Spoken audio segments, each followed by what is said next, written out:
যুক্তরাষ্ট্রকে ঘিরে রাশিয়া চীনের যুদ্ধ প্রস্তুতি, শক্তি প্রদর্শনে যৌথ নৌমহড়ায় চীন, রাশিয়া, ইরান।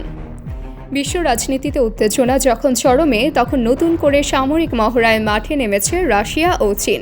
এবার রাশিয়ার পূর্বাঞ্চলীয় শহর ভ্লাদিভস্টকে শুরু হয়েছে রাশিয়া চীন যৌথ নৌমহড়া, যার নাম ম্যারিটাইম কোঅপারেশন 2025।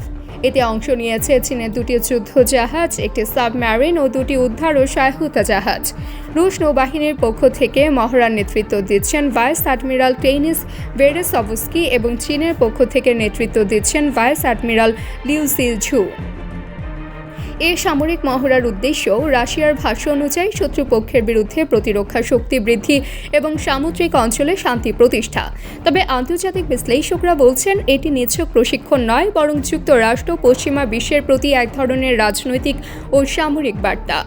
মহড়ার পেছনে রয়েছে ভৌগোলিক এবং কূটনৈতিক প্রেক্ষাপট। রাশিয়া এবং চীন দুই দেশই সম্প্রতি যুক্তরাষ্ট্রের কূটনৈতিক চাপের মুখে রয়েছে।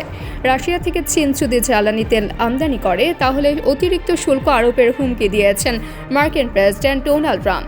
একই সময় ইরানের জ্বালানি খাতকে লক্ষ্য করে বাণিজ্যিক নিষেধাজ্ঞা আরোপ করেছে মার্কিন প্রশাসন, যেখানে চীনের ভূমিকাও জড়িত বলে দাবি করা হচ্ছে।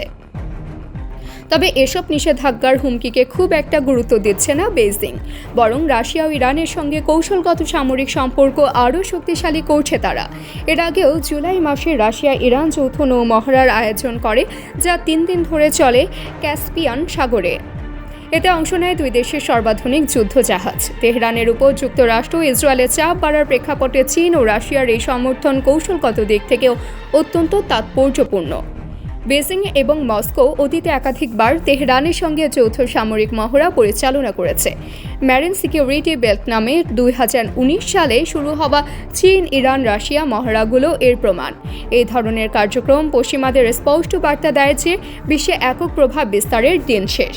বিশ্লেষকরা বলছেন এই ত্রিদেশীয় সামরিক মহড়াগুলো ভবিষ্যতের জিও স্ট্র্যাটেজিক বাস্তবতায় নতুন বলয়ের ইঙ্গিত দেয়, যেখানে রাশিয়া, চীন ও ইরান একটি সামরিক ও রাজনৈতিক জোট গড়ে তুলতে যাচ্ছে, যার মাধ্যমে তারা পশ্চিমা বিশ্বের নীতির বিরুদ্ধে একটি বিকল্প শক্তি হিসেবে আত্মপ্রকাশ করতে চায়। এই প্রেক্ষাপটে রাশিয়া, চীন, ইরান যৌথ মহড়া শুধু সামরিক মহড়া নয়, বরং এটি একটি শক্তিশালী বার্তা। বৈশ্বিক ক্ষমতার ভারসাম্যে পরিবর্তন আনতেই তারা একত্রিত হচ্ছে বলে মত বিশ্লেষকদের।